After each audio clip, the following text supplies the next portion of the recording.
goes along with the body weight strength training that I posted on my blog and my website.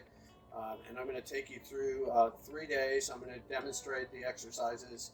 I know that some of you have some equipment, some of you don't have a lot or don't have any. So I'm going to try to adapt things as I can for those of you who don't have anything. I, of course, have some equipment that I use all the time. So I'll be doing it with those. So day one, you have 2 groups. You have Group A and Group B. In Group A, you do 3 sets, 3 exercises, and then you move on to Group B and do 2 different exercises. So Group A is body weight squats, pull-ups, and hip lifts. You should be able to, as an athlete, you should be able to do a body weight squat. You should be able to get your femurs, which are your upper legs, parallel to the ground without feeling like you're going to fall over backwards. If you do feel like you're going to fall over backwards, there's a couple things you can do. And I'll kind of show you those in a second here, okay? So body weight squat, I'll do it from the front and then from the side. Body weight squat is arms out, dropping down, parallel to the ground, back as straight as you possibly can be, okay? If you look at the side, same thing. And again, you're getting as low as you can, arms out, straight back if you can, okay? If you feel like you're gonna fall backwards, get a piece of wood. This is a 2x4, a 1x would probably do it, and put it under your heels and do the same exercise. So it's even easier. You'll see that I can really straighten my back and there's no problem at all. You'll see how much straighter I am. I'm not leaning nearly as far forward. Okay, so again, right to here. You need to be able to do it without that assist. The other thing is that I used to be a real stickler about keeping your toes straight ahead, but talking with a lot of my training buddies, one of the things that the trainers will tell you is your toes can go out a little bit. Like, it makes you feel a little more stable. So that's a body weight squat. The next one is a pull-up. If you don't have one, you can get one that goes in your doorway. You can, there's any number of ways that you can get a pull-up bar. If you don't have one, I think you just skip this exercise.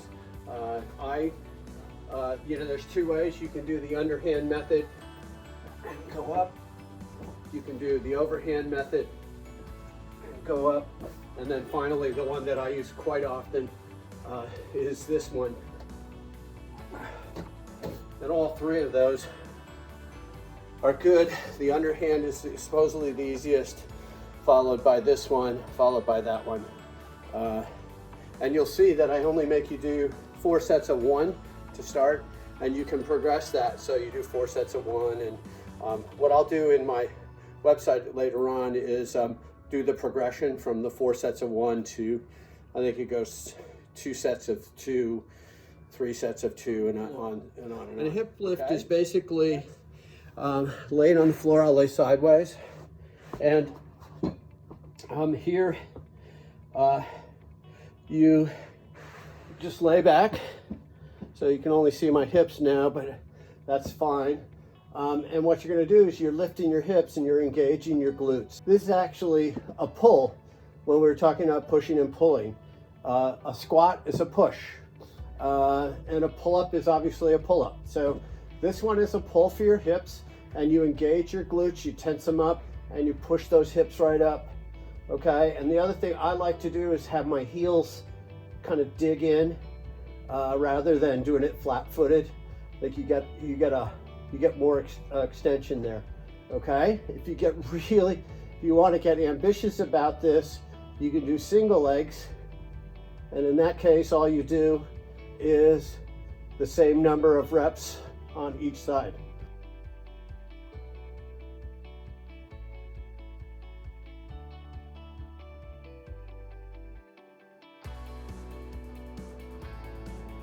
As I mentioned in my blog, you need to get some rotation work in, and those are usually chops and lifts.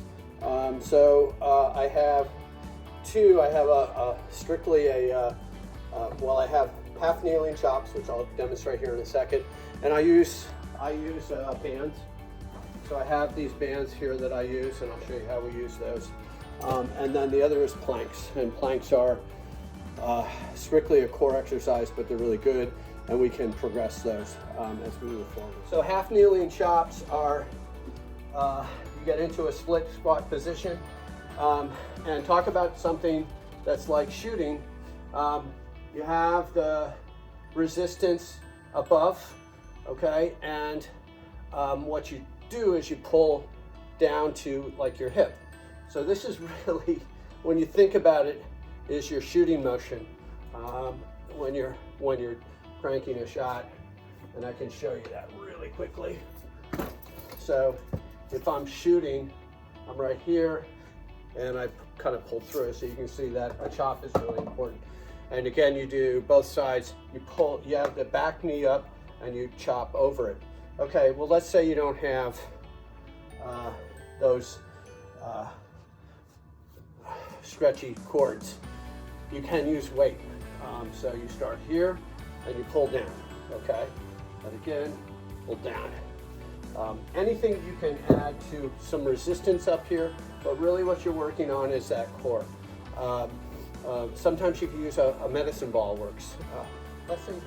No weights, no medicine ball. How about some dish detergent, okay? So you can hold it and bring it down. And you don't think that much about that you're pulling, you're making it stronger.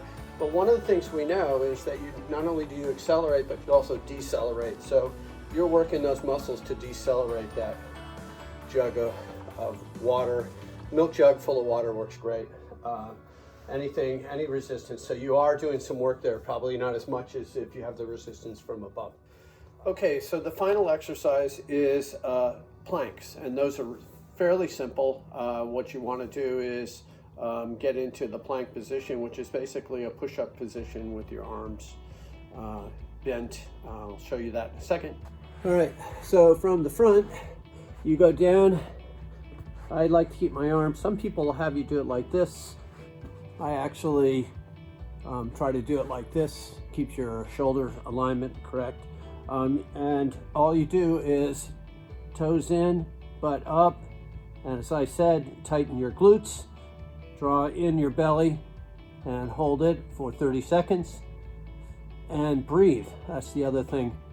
Make sure that you're breathing in through the nose and out through your mouth. Okay? And you might even shake a little bit as you do it. So I'll show you from the side.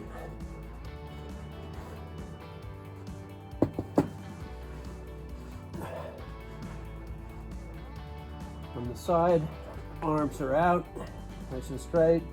Your back is nice and straight, and you're holding it. Again, draw in your belly, tighten up your glutes, and hold it for 30 seconds while you breathe.